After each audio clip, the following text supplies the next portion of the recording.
Good afternoon, everybody, and welcome to the IFB Solutions monthly meeting. I am Roger Allen for Mike Moat, who is doing basketball tonight. He will be back next month. You guys, we're going to discuss some JAWS commands tonight and other stuff in the meeting tonight, as well as take your questions, your comments, etc.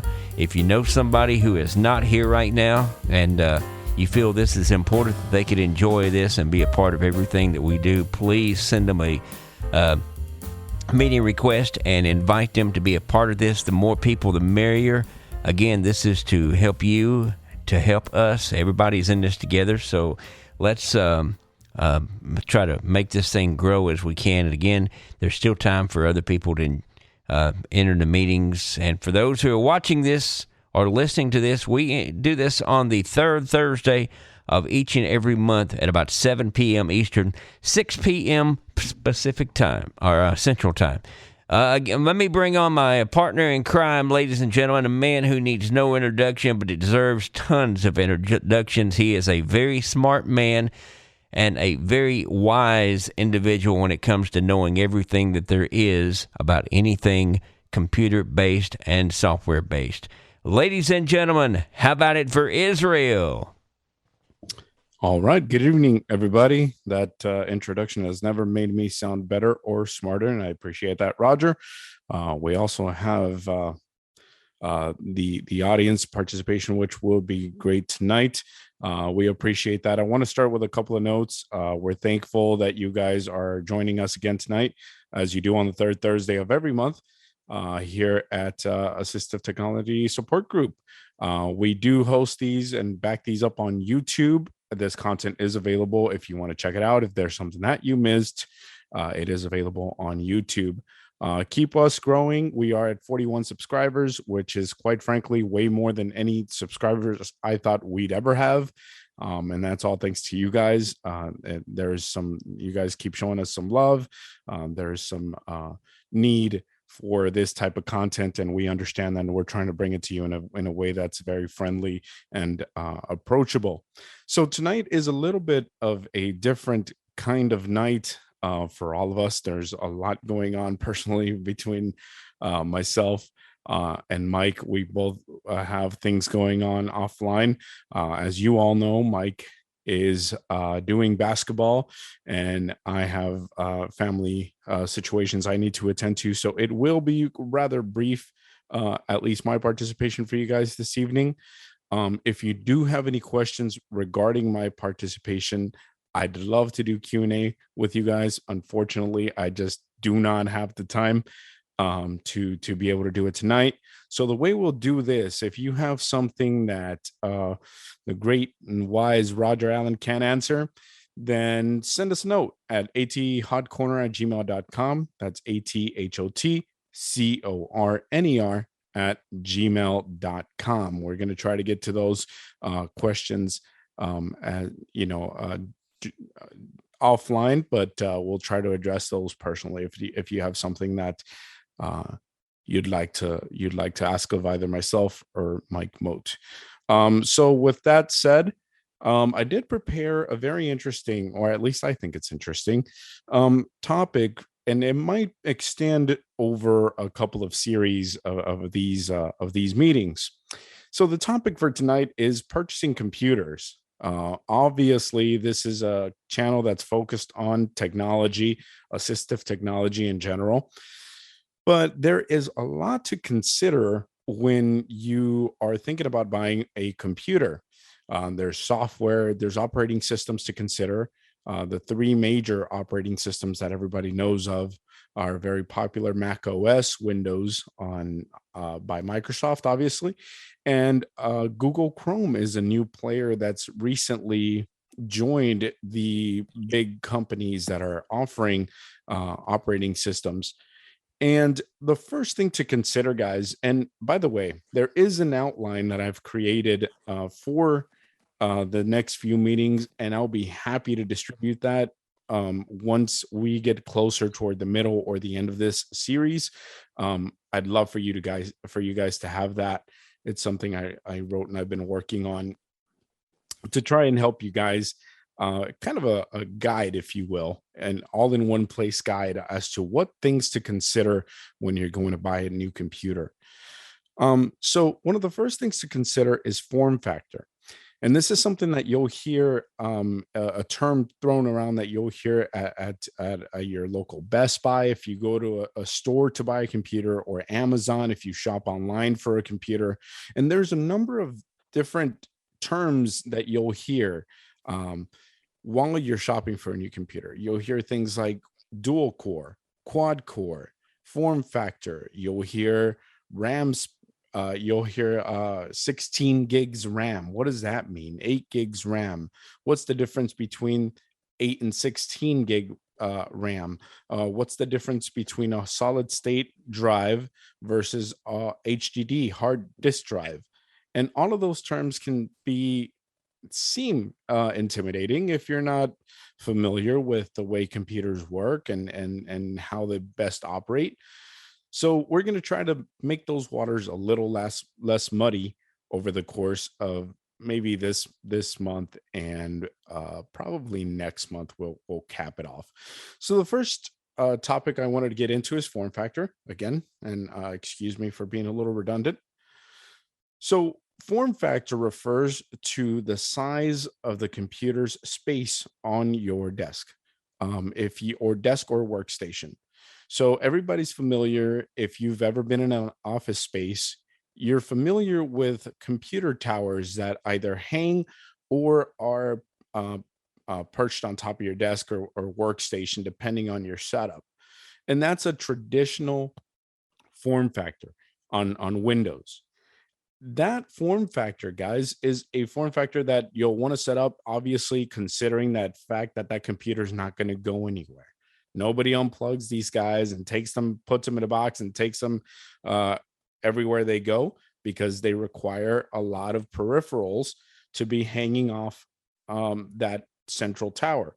For example, you'll have a mice or a keyboard. You'll also have a TV, or pardon me, a monitor connected to that tower. You'll also have speakers. You can also have speakers that are external connected to that tower. So that traditional form factor is something that you might want to consider if you intend to have a workstation set up. Um, there is two flavors of those form factors. There's the traditional tower that has your CD-ROM. Um, and by the way, there will be a pop quiz. CD-ROM is actually the entire, and I'm not going to get on this tangent too much, but the whole phrase CD-ROM is an acronym. Um, Pop quiz and extra credit to whoever can tell me what the whole thing means. Compact CD-ROM. disc, read-only memory. Thank you, Ryan. I was hoping to wait until the end. Oh, crap. We have an eager student. No, that's cool. No, compact disc read-only memory is what CD-ROM means. So you'll have USB ports, you'll have CD-ROMs that, and now some computer towers do not come with CD-ROMs anymore, because, as you guys all know, we're all moving to compact flash cards or USB drives, which can also be inserted into that tower. So that's one thing to consider in that traditional office space. The next thing you'll want to consider is how big your monitor is. And for those of you for those of you that are low vision, or rely on a computer screen, you'll want to consider something that can drive the zoom. If you're using Zoom on magnification, that is not Zoom, the conferencing platform, but Zoom magnifier or Windows magnifier. So you'll want to consider something that can at least run at 1080p, 1080 pixels. That number, 1080 pixels, is the number of pixels that your screen can run. It can have a high resolution and has a high number of pixels.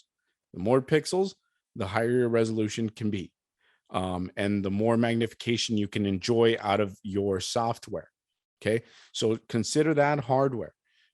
If you're going to mount your monitor, you'll want to consider as well how far that's going to be mounted, and where is it going to be mounted on an easel like apparatus on your wall. They have several form factors that are 27 inches, I believe 27-inch screens that you can get, that you can mount on your wall. And again, you'll want to be as ergonomic and pay attention to what your needs are if you're going to have that traditional setup. The next form factor I want to get into is called an all-in-one. Now, an all-in-one PC or device that you could get, such as an iMac, is an all-in-one device. If you're on Apple's operating system, if you're on Windows operating systems, there are all-in-one devices available as well. What that means is that your PC, all of its components, the hard drive, the motherboard, speakers, any ports for your USB drives and external devices are all built into your monitor. What would traditionally be a monitor. Now, there's an advantage of that. Advantage of that is if you have a smaller workstation or a smaller home office, you can have that one device that has everything in it. The downside to that sometimes can be the size. Those things are huge, and they can be rather heavy as well. And again, so you'll want to be careful that if you have children in the house, you can set up your station so that your cables are nicely tucked in, because you don't want that workstation to end up getting toppled over and broken. That's a very expensive repair on a device like that. So you can consider an all-in-one. You can also consider, in the topic of form factors, you can also consider a micro PC.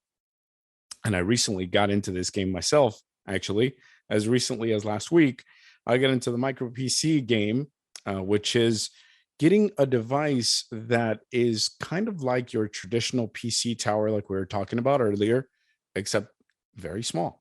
And it's the one I have is probably, oh boy, it's about the size, maybe smaller than a traditional cable box, and about a couple of inches deep, a couple of inches deep, I should say. And that is a smaller form factor, again, non-mobile, that you'd set up in a small workstation. Takes a very little footprint, and you can have all your USBs and peripherals attached to it as well. Again, when shopping for computers, there is a lot to consider. There's a lot of information that's going to be thrown at you by people that are trying to make a sale, or sometimes Amazon pushes products that are a little more expensive at the forefront to get you to try and buy at the first click that you see. So you want to consider your workstation. You want to consider your work purpose. What is it that you're going to be using the equipment for? If you're going to be browsing the internet, or just looking at Facebook, or shopping on Amazon, ask yourself this: do you really need the highest performing machine available? Is that really something that you need to spend all that extra money for, or is this something that you could get away with a much simpler setup? For those of us that are blind, we have the advantage of, if you're running a traditional workstation setup, you don't necessarily need a screen. My micro PC setup right now is sitting in my living room. I do not have a monitor at all, because, well, obviously I don't need it. So I considered that, and I saved a couple of $100 just by taking out the monitor. You don't necessarily need to include that in your bundle if you don't need it. Another thing you'll want to consider is if you want to be mobile. Obviously, if you want to be mobile, then you'll want to buy a tablet, or you'll want to buy a laptop. There's many laptops and tablets available, and it's so hard to get into all of them. So I'm just going to pick on quite a few. There's one called a convertible. Convertibles are not just cars anymore, guys. Go figure. They are these laptop devices that you can purchase. The one that comes to my mind is the Lenovo Yoga. I believe it's by Lenovo. Somebody correct me if I'm wrong. So what that device does, guys, is that it has a screen that you can flip all the way back and use as a tablet. So the keyboard would sit uh, um, on the bottom or the backside of the device, and the screen would sit in front of you like a tablet, and you can hold it in either portrait or landscape mode, depending on your needs. So there's that.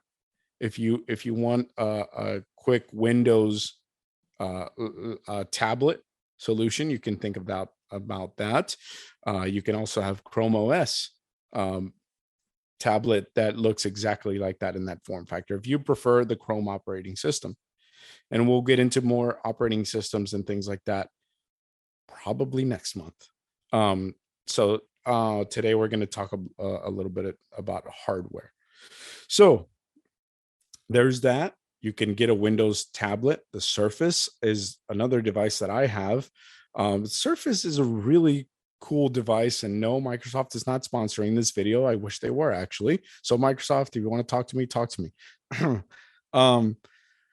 Surface is Microsoft's latest rendering of their tablet, and they can run the gambit from the basic base model setup, which will run you about $1,000. It's kind of expensive, to the more advanced setups with all this RAM and all these extra gigs and hard drive available hard drive space. Because, and I'm not sure exactly what exactly dictates the price of these right now, on at least the Microsoft side, but I've seen a 16 gig RAM Surface Pro tablet that runs $2,200. So if you got that kind of budget, first of all, you're my best friend and you can consider buying me one too. And second of all, if it works for you, great, then more power to you. But again, consider what you'll be doing. If you're going to be working with a lot of video, or if you're going to be working with a lot of photo editing, then a 16 gig RAM machine might be good for you. If you want to take that machine on the go and do your video editing and or audio production on the go, then a 16 gig RAM machine might be for you. But again, if you're just going to be looking online or Twitter, Facebook, or even work, if you're working in an office environment on the go, ask yourself this: do you really need the top of the line $2,500 device? Now, if your company's buying, I'd say go for it. But if your company's not buying, then consider your own budgetary options and or actual needs that you have. So that's on the Windows side. On the Mac side, as I mentioned briefly earlier, their all-in-one offering is an iMac. They also have traditional tower style PC, or not PCs, computers that you can set up in that traditional style that we talked about earlier. They also have laptops. And then, of course, on the mobile side, they have iPhones and iPads. And we'll talk a little bit about the difference of an iPhone and an iPad later on as well. And depending on the interest of the audience, if you guys think this is something that we should dive into, then please let us know. So again, there is a lot of information out there, and there are a lot of computer options that you can go for. Again, depending on your needs. Don't let salespeople try to upsell you on the fastest, greatest, latest, best thing if it's something that you don't actually need to be productive. You can work just as productively on a less than $200 Chromebook if you understand Chrome OS and if you understand the screen reader and how it works if you need it.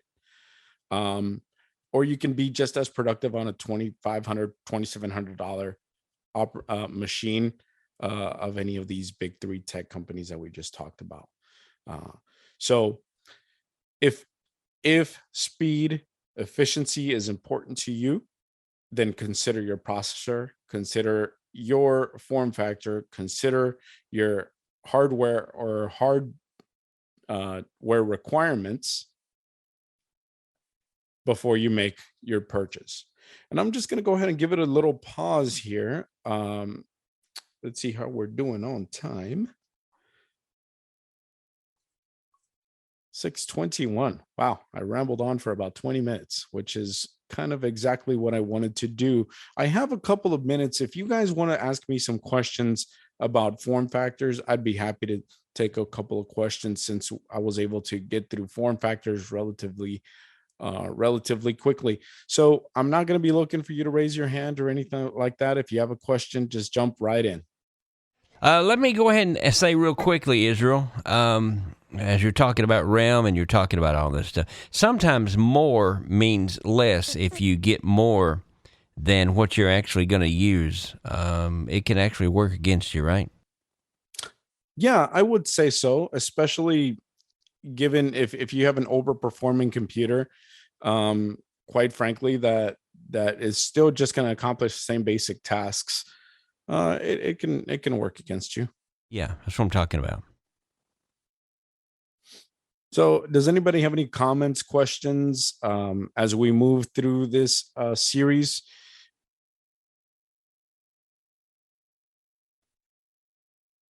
If not, then I'd like to introduce maybe a couple of different concepts before we get out of here, or at least before I get out of here. Let's talk about what is RAM versus ROM. And I think that this is something that it's very easily confused by people that and sometimes honestly guys, even us working in technology and working with technology each and every day, sometimes it's easy to forget what these things mean. So let's talk about processors first. I was jumping a little ahead of myself there on my notes. um what is a dual core processor? What does that mean? The processor, essentially, guys, is a CPU, or central processing unit. It is the brain of your computer. And the more cores your processor has, or your CPU has, the faster it can complete calculations and do the computer's operating tasks. So, first of all, you'll want to understand that dual and quad core are exactly that: processors that are built with 4 cores versus processors that are built with 2 cores. Obviously, a processor that has 4 cores is much faster than a dual core processor. And that's just because of the nature of the chip architecture and how that's built. There is more opportunity for the computer to do calculations to serve up uh, your operating system, to serve up your file browsing much quicker. The next thing is RAM. What does that mean? RAM means random access memory. So you have 8 gig RAM, 16 gig RAM. You can get up to 32 gig RAM, depending on what those productivity needs are. So, random access memory is memory that your computer will store as long as it's turned on. Once your computer is turned off, powered down, restarted, that data is released. It's deleted from memory. Doesn't mean that it's gone forever. If it's something that you bring up again and again and again, or something that you've saved onto your computer's hard drive, the computer still has access to it. It just doesn't hold on to it to pull up very quickly. Websites, web browsing, files, tasks are all events that happen on RAM. If you have an 8 gig RAM, that means you can hold 8 gigs of memory readily available for your computer. An example I like to use when talking about RAM is, let's say you have a bookshelf with a book that you want to read at your home. RAM would be the equivalent of you getting off the couch, walking to your bookshelf and pulling the book you need, opening it to the page you want, and reading it right off the bat. Very quickly. You can do that very easily, very quickly. If you didn't have RAM, the analogy would be that you'd get up off the couch, walk over to the bookshelf, pick up the phone, call your friend, and hope that your friend has the same book available, ask them to pull it up and open the page and read it to you. It's slower, not as efficient, not as practical, but the information is still there. So without RAM, your computer would take a longer time pulling up data and pulling up files that it has readily available. For those of us that work in audio or are interested in audio, we want something that drives a little more RAM so that we can process calculations and process our audio processing a lot faster. Sometimes we have access to and audio can be very big if it's uncompressed, and we'll talk a lot about file formats as well. If people are interested, we can definitely bring that up. If a file is uncompressed, then it takes up a lot of memory for you to load into your audio editing software. So if you're editing audio, if you're editing video and pictures, or you're dealing with a lot of pictures, I do recommend having at least 16 gig RAM so that your computer has access to those files and folders readily available and easily, so that it can provide it to your editing software of choice. So that's the difference. That's what RAM is. That's how it works. On a PC, you can, in some cases, the manufacturer provides you an opportunity to be able to upgrade your own RAM. So you can pop these guys open and buy a little 8 gig RAM stick, pop it into its slot, and you're good to go. You'll be upgraded. I mean, it's not that simple, and I should not oversimplify that. There are a lot of things, hardware compatibility, things to consider when upgrading RAM. But mechanically, it is that easy. You can just pop a RAM stick into the slot and it'll be good to go. But of course, please consult your manufacturer before you do anything to your computer's internals. So ROM is read-only memory, as we discussed earlier, with a CD-ROM, meaning compact disc read-only memory. So read-only memory is memory that's hard-coded by your computer's manufacturer, by whoever manufactures those chips that are in your computer, such as the CPU and things of that nature, the graphics card, where you cannot modify the memory that's there. Read-only memory is written to that piece of technology, and it stays there theoretically forever. You can think of CDs, for example, as we mentioned before. CDs are a form of read-only memory. Now, there are CDs that you can read and write to, and reread and rewrite to, but traditional music CDs are ROMs. They are read-only memory. We cannot modify them. Okay. So I think for the purposes of time, I'm going to stop there with memory. We can get into more things next month when we have a little more time. And I do want to give time for Mike's presentation. And I also want to allow for you guys to ask Roger some questions right at the end. So I will open it up for a couple of questions for me, and then I will thank you guys for your attention, and I will get out of here. Do we have any questions for Israel? This is Jennifer. I have a question. Yeah, go ahead. Is there when you're buying a computer, is there a certain amount of RAM that you need to efficiently run JAWS? Is there anything you should be looking for? That's a great question. The first thing you'll want to do, and again, in considering your setup, and this is something that I should have mentioned earlier, is look at the software that you intend to run on that machine. Go to the software specifications part of the Freedom Scientific website, for example. And Freedom Scientific will tell you exactly how much RAM you should have to be able to run JAWS.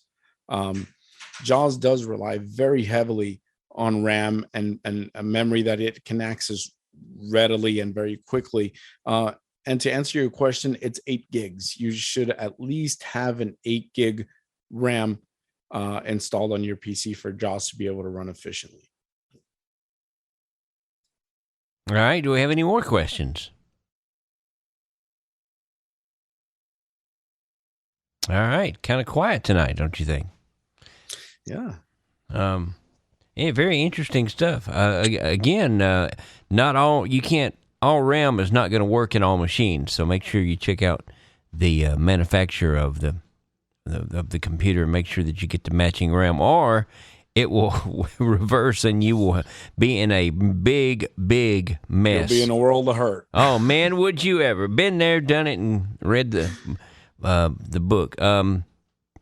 Memory. Make sure you've got plenty of memory too. I mean, I would not have a computer with anything less than 16 gig myself, but I do audio all day, so. Yeah. And one more. I'm such a nerd and I love this stuff, you guys. I don't want to stop talking about it. But I think it is worth mentioning. Your hard drive consideration is probably worth mentioning as well. Hard drive is the amount of memory that you'll have that of all those files that'll live on your computer. Again, if you intend to do a lot of intensive file sizes and deal with uncompressed audio or uncompressed video files or uncompressed images, then you'll want to have at least 128 gigs of internal memory. Now, the benefit and the advantage is that we live in an age where external memory is just so readily available, so cheap. I don't know if I've told this story on this platform before, but I remember, maybe 14, 15 years ago, I went to buy my first USB stick, one of the first USB sticks I had that had at least I believe it was a 2 gig USB stick. Well, that 2 gig USB stick ran me $64 back in 2005. Well, $64 now buys you, 2 terabytes. And 2 terabytes means 1,000 gigs, 1,000 gigabytes of storage. And that's just an unbelievable amount of storage that was not readily available to the public 15 years ago. It would have been something that was so prohibitively expensive, probably more expensive than your entire setup altogether. So even if you do get a base model device, 128 gigs, or 64 gigs, even if you really want to go very basic, there is the advantage that you can plug in an external drive and boost that availability of space on your hard drive. All right, so that really is it for me. I've got to get out of here. If there aren't any more questions, I look forward to hearing from you guys next month. Please stay on this. I appreciate the fact that you guys are joining us tonight. Tell your friends if you have anybody in your network that you think can benefit from these tech conversations. We invite you guys to please share and subscribe. So thank you all, and you have a great night. Thank you, Roger. All right, ladies and gentlemen, Israel, and of course, ATcorner at gmail.com. All right, that's the address. You can send him a note, and he will try to answer your questions. Or maybe you have a comment that you would like to address. He can do that. And, of course, make sure you tell your friends about us. It is almost 25 till. Mike Mote is not here tonight. He is doing basketball for Team Mississippi. They are live right now doing basketball stuff. But he did prepare some information for our meeting tonight. So I'm going to bring him up and let him deliver that now. Okay, so one of the things I wanted to show you tonight is how to check for spelling errors in a Word document more easily using JAWS.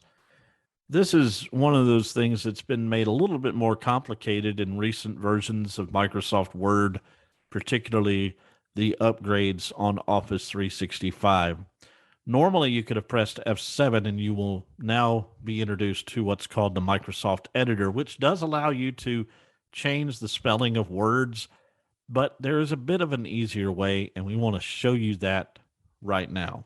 So I'm going to go and navigate to my Word document that I have open, and I've got it called Spellings. And I just want to read this to you, and I want to show you what it's supposed to say, and then we will go through the process of making the adjustments to this document, because there are several spelling errors in it.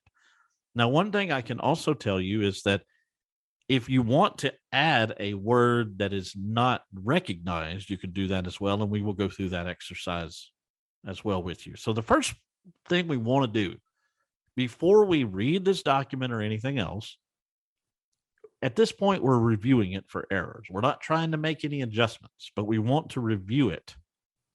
And so that we can do that, we need to turn on the read mode.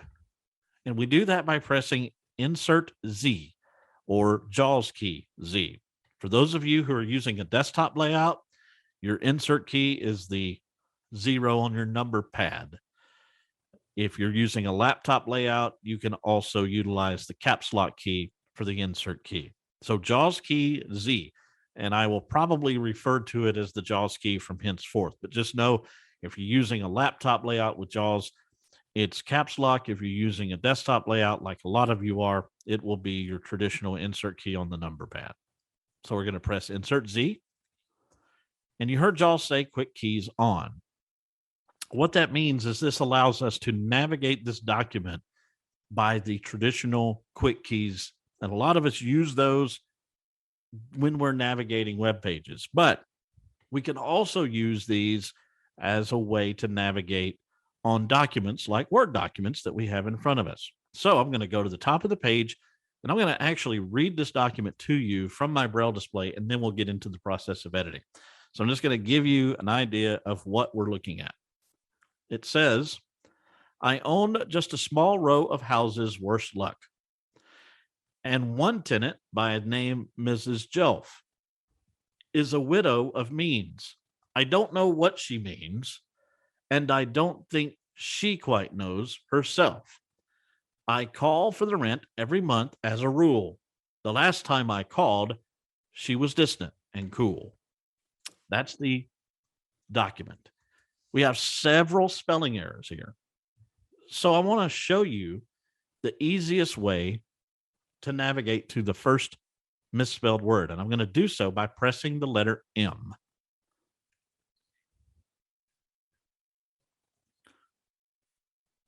So you heard JAWS tell you that the first spelling error was the word houses. It's actually hooses. Now, if you're using a Braille display, you'll see that this word is indeed underlined. But you also heard JAWS say this incorrectly. It's trying to say the word houses, but it doesn't quite do it. There's one too many O's. So it says hooses. So that is incorrect. And it also gave you a bit of a context of what's around it and gave you a bit of the first sentence that is here. So if we want to make an adjustment, we can simply turn off our quick keys and press Shift F10. So now we've got the context menu up. You can also press your applications key if you have one, but I don't. So I press Shift F10. It's one and the same. And now I'm going to use the up and down arrow keys to find the options. So here's the word. It says houses, and it gives you a definition of sorts what it is. If you have a Braille display, it's going to read this out. It'll say houses similar to households, companies, homes. So I want that. So I'm going to press enter here to correct this spelling error. Now, I can tell you that it is corrected. JAWS did not make any sound, but sometimes it will. So I'm surprised it didn't there, but the word got corrected. So now I'm going to push the keystroke to turn quick keys back on. Again, that is Insert Z or JAWS key Z. And now I'm going to press the M key to find the next error. Okay. The next spelling error is the word tenant. T-E-N-E-N-T. Well, we know that's wrong. It's spelled T-E-N-A-N-T. So what we're going to do is we're going to correct this one as well by using the same method. I'm going to turn quick keys off. I'm going to press Shift F10 or the apps key, and I stop JAWS from talking there. And I'm going to press the down arrow. Okay, this one is correct. So I'm going to press the enter key. It corrects it. Again, you can tell by reading your Braille display if you have one. Now, if you don't, you could simply turn your quick keys on by pressing JAWS key Z again, Now, you could always go back to the top of your document by pressing Control Home. You'll hear that the houses has been corrected, and now you can press the letter M to go to the next spelling error. Now, we're going to do this again because the next one, I just know this by listening to this document, but this is a proper name, and I want to show you what to do in this case if you want to add it to the dictionary so that it doesn't look for it again. Or you might want to just ignore it. So let's look at the options once we get to that. Okay, so it says Jelf, Jelf. Well, this is the lady's last name, so it's a proper noun, it's a proper name. So JAWS and Word in particular, because we're using Word here, Word's not going to recognize the spelling. But what you can do, and I want to make sure that Quick Keys is on, or actually off, I should say. Let's turn it off. Now I'm going to press Shift F10 and I'm going to look at the other options. Before we were just looking for the correct spelling and we found it on the first tap of the down arrow key. Let's look and see what else we have. Okay, so we're going to go down. We have some suggestions here. Here we go with Add to Dictionary. So since this is a proper name, we could simply add it if we wanted to. I'm going to go down further and let's see what else we have. Pressing the down arrow key. Okay, so here we have Ignore All. This means from now on, if you're scanning this document, it's going to ignore the rest of the lady's last name references on this document. So if you didn't want to add it, you could simply select this option. But if you want to add it, you can simply go back up one and add to dictionary. So we're going to do that now. And now we have fixed that. So you see how easy this is. The key to remember here is to turn your Quick Keys back on by pressing JAWS key Z. Again, that's insert on the number pad or caps lock. Now, I want to also show you something about navigating documents that have a lot of elements. So I'm going to do that in just a moment.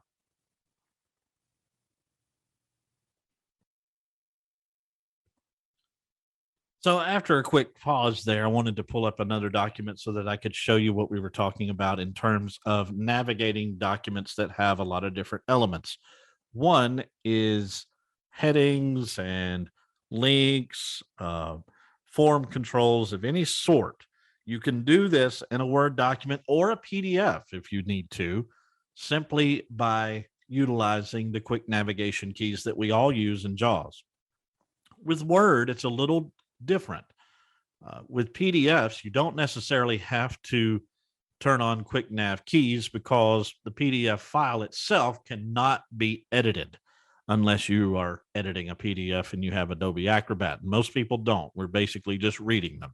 But with Word documents, it's different. So if you're editing a document, but yet you want to not edit it and make any adjustments within the document itself, you've got to make sure the quick key option is turned on. So I'm going to go to my document. And I'm going to press Control Home to make sure that I'm at the top. And I'm going to turn on the quick navigation keys. Okay, they are turned on. I, again, pressed Insert Z. If you've been paying attention, that keystroke is really important. It toggles quick navigation keys on and off. So now I can use the traditional navigation keys with JAWS to navigate my information here. So the heading level here is installing and configuring Lisi. We're going to talk about Lisi a little bit in the coming months. Lisi is a program that is an addition that I've recently acquired that I'm using along with JAWS. It is a wonderful program and makes a lot of day-to-day tasks much easier. And we're going to talk about that in future meetings because I think you'll really enjoy it. But for this purpose today, we're just going to navigate this document now that we've got it up and we're looking at it. Sometimes we get documents that has a lot of information in it. We get a lot of documents like this at work. A great example is for IFB folks is our newsletter. If you get that emailed to you, you get the Word document version of it. you want to be able to skip around. You don't want to have to read it, especially all the way through, especially if you come back to it and left off somewhere. You want to be able to skip to that section. Well, you can using quick navigation keys. So let's just kind of go through here and see what we have. I'm going to press the letter H. Introduction. Before you begin, the keyboard, JAWS for Windows and computer consideration. All of this is headings. All right. And right here, it says installing Lisi. And I could just start reading from this point. I could press my insert down arrow key and I could read a part of it.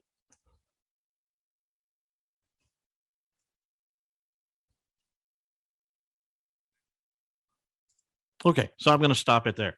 I'm going to press H again. No more headings. It will not go back to the top. So you'd have to hit Control Home. I want to also show you something else. And this is something to know. When you make a selection and you start reading, or you get away from this window where this document is got focus currently, you must turn the quick keys back on. So I just went back to my Zoom meeting window, and now I'm going to Alt Tab back. I'm here. I'm going to have to turn on the quick navigation keys. You always have to turn it back on if you go away from this window for any reason. Let's say you get an email and it interests you and you're going to go read it. Well, if you come back to this document, you've got to turn on the quick navigation keys again. Now, not just the letter H will navigate through headings. As we know, if you use quick navigation keys a lot, insert F6 will bring up a list of headings as well. So that's the top level. Introduction. I could press enter here. And it takes me right to it, and I can read it. And I have to, once I've made a selection, I have to turn the quick keys back on. And here is some of the text here. So let's see if we have some links on this page. We do. There's a link for Vispero. So we could move to that link and we could read the context of what's here.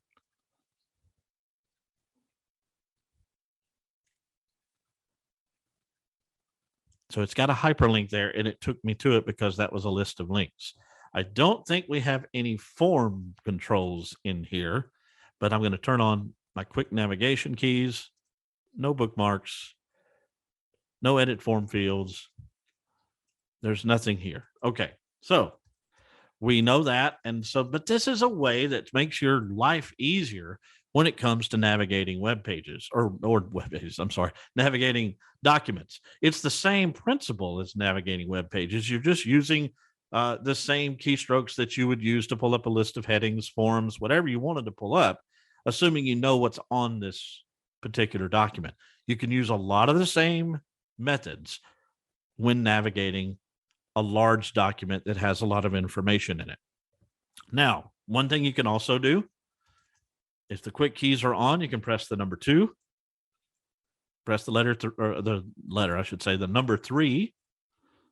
You can press, so those are associated with the different heading levels. So if you know you're really familiar with this document and you want to go to a specific heading, you can press the number that it's associated with. If it's a heading level 2, you can press the number 2, so on with 3. Now, I do think you need to use the number row, not the number pad for that. So that's the numbers above the letters. So these are just a couple of things that you can do to make navigating a Word document easier. Also, you can use the same method, the very same method, to navigate a PDF file.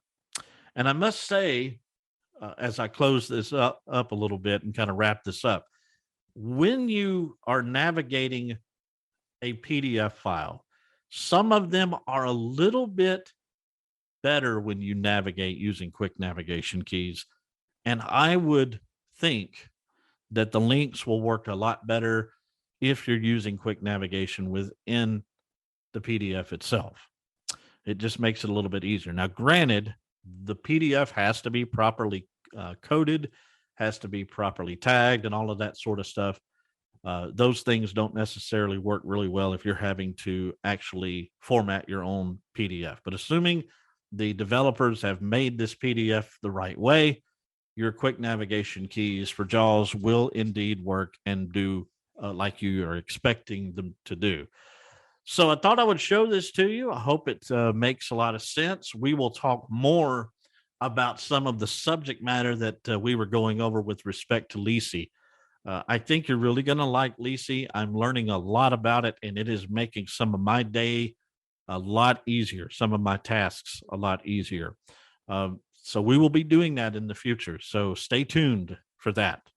Okay, guys, hope you enjoyed this, and I'm going to give this back to Roger and let him take some questions. All right. Thank you so much, Mike Moat.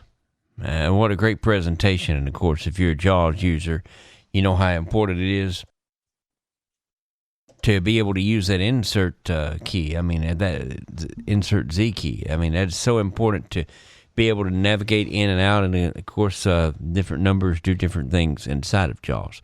All right. Do we have any questions? Anybody have any comments? Are you still with me? It is extremely quiet. That's weird. So, JAWS users, I mean, everything has gotten so much better with JAWS since the early versions of JAWS. I've been a JAWS user since the late 90s, and they continue to amaze me with how well that they have improved the JAWS. If you use the narrator that is built inside of the Windows systems, you'll find out just exactly how much better JAWS is. Same with NVDA, and some of big difference between that program as well. Thank you so much for coming into the meeting tonight. Any comments, questions as we begin to start wrapping things up here tonight? Roger, this is Shannon Hey, from man. IFB. Hey. I would like to personally thank you for doing a great job stepping in for Mike tonight. You did a phenomenal job. So I'd like to personally thank you for that. Well, thank you so much, man. This has been an honor to be a part of this and to be a part of hanging out with you guys. I am so glad that I have gotten a chance to become a part of this group. And as I told Mike and Israel, anything I can do to make this group, better, or to be a part of it, or to help any of you, etc., that is why I'm here. And it's nice to be able to get into this end of it for a change and not have to worry about talking over a 30-second music bed or a 5-second intro of a song. I do mornings for a radio station and do some internet radio as well. And this is a nice change, a nice, pleasant change to be able to sit here and talk technology and accessibility issues that we all face each and every day. And I have a Braille display just like Mike, and it's becoming my best friend every day. If you don't use a Braille display, I would encourage you to at least find somebody that's got one and just see the advantages of not being tied down to a computer. You don't know what you're missing. Oh, no, you don't know what you're missing. And of course, if you do jobs like Ryan does, where you're dealing with customer service, et cetera, every day, Braille displays and quick knowledge of how to get in and out of JAWS is definitely a major factor of getting those phone calls in and out and moving on to the next phone call. Any other questions or comments?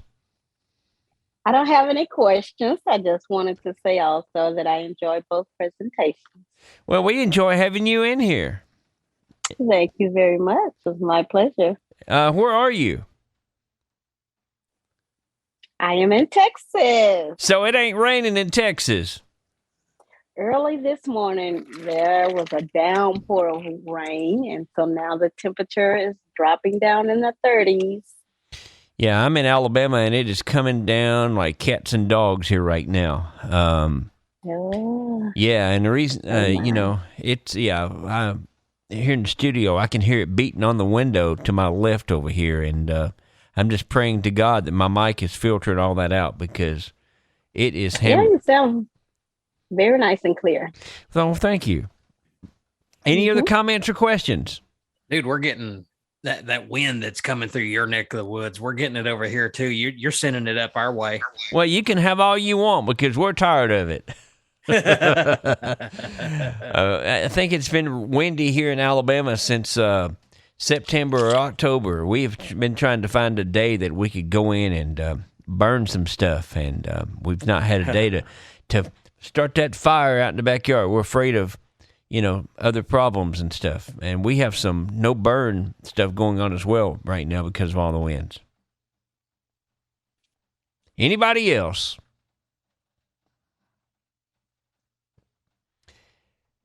All right, as we begin to wrap things up tonight, I want to thank each and every one of you for coming out tonight and being a part of this. Thanks to Israel and Mike for great presentations. I don't know about you, but I learned a lot tonight. And again, there's not many meetings that I come into that I don't learn something. And again, it is just such an honor to be able to sit and be able to host this IFB meeting, and for Mike Moat, who is enjoying basketball right now. Maybe his team will win. On that note, as we get ready to get out of here, we will be back the third Thursday of next month with more from Israel and Mike as they have more presentations, and probably will continue to talk on the presentations they both gave tonight on JAWS, as well as buying computers, which are two very important things. You can't have one without the other. I'm Roger Allen. Thank y'all so much for listening. Have a great rest of your night, a great rest of the weekend. And remember, if you have a question, atcorner@gmail.com. They will do their best to try to answer it. We have a YouTube channel. Make sure you're following the YouTube channel so you can check out anything that you may have missed, or maybe you want to share the videos with other people who could not be at this meeting for whatever the case may be. Thank y'all so much for coming out, and have a great rest of your night, a great weekend. We'll see you next time.